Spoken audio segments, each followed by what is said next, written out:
Before you consider one more productivity tool, stop and ask yourself a deeper question. Are you unmotivated or you are avoiding? Because those are two completely different problems. You already know that you've got the skills. It's not what it's questioned here. So maybe the real question is not why can't you do it, but instead it's what changed? Why you are avoiding only certain tasks? Here's how you tell the difference. Imagine two different groups. Group A, self-motivators, and Group B, procrastinators.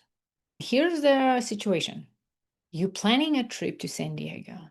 If you are in the Group A, this might look like, do you want to go to San Diego? Do you have a car? Do you have directions? Do you have gas in a tank? All of these are parts of the plan. And if something is missing, you just go get it and do it. Problem solved. But if you in group B, procrastinator, same trip to San Diego, you know you want to and you almost must go to San Diego. You have the car, you do have the map, and you have a tank full of gas. But your engine light is on, and you cannot leave until that engine light is addressed. So the difference, the group A, if something is missing, you add it in and the problem is fixed. With procrastination, it is different solution to solve the problem. And if you look underneath the hood of the problem, the self-motivator, the nervous system doesn't flag the task as a threat to you. But in a procrastination situation, it's a similar task to something that's linked to pain in the past. So your nervous system is flagging it as a threat. And if you are in a group A, that's a completely different conversation. And if you're interested into having that conversation, let me know in the comments. And I will do an episode specifically for self-motivation. And this episode will focus on a group B, procrastinators.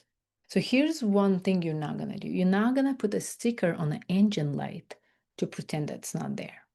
Of course, you could. You could even drive with the light to San Diego on, if so preferred, not advisable. But if you keep noticing the same light coming on again and again, that's not a willpower problem. Pushing through and just driving with the light on to San Diego is not going to turn the light off. So at some point, it needs to be addressed. Now, in my previous episodes, I spoke about procrastination and to ask yourself what I am scared of by doing the task. While it's a very good question, it might not necessarily help you if you don't know how to answer it. But here, I'm going to address it a different way, not head on, maybe find a side door to find the answer. What might be the problem? Next time, when you find yourself in that moment where you have the task in front of you, the first steps, as we already spoke about, it's stop, notice, breathe, feel what's feeling in your body. And then this time, ask yourself instead, what happens when this task is actually done? Say it's a proposal or a contract that you're about to send to a client. What happens the moment you hit send? What are you bracing for?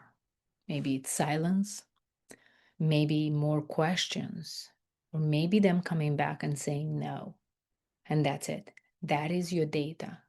This is exactly what you are bracing for, and your nervous system flagged and alerts you that is a threat to you.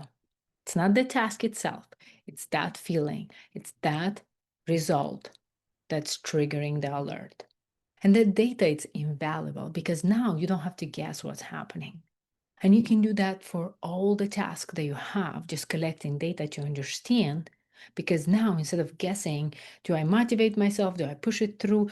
What do I do? Now you have this data to tell you exactly how to fix it. And if we go back into the analogy of the car, that engine light on, you can take the car to the mechanic, and that can be a super complicated situation that needs to be fixed. Or it could be just the simplest that you forgot to tight your gas tank cap. So, same light, same alert, completely different problems. But now that you know what is the threat? What is the alert? You can address it directly because now you notice it, you see it, you feel it, and you can change it. The only way to change a problem is to know what the problem is. You can always pretend the light is not on, but that's not the answer. And the answer is not push yourself harder. You don't out-hustle a warning light. You listen to it.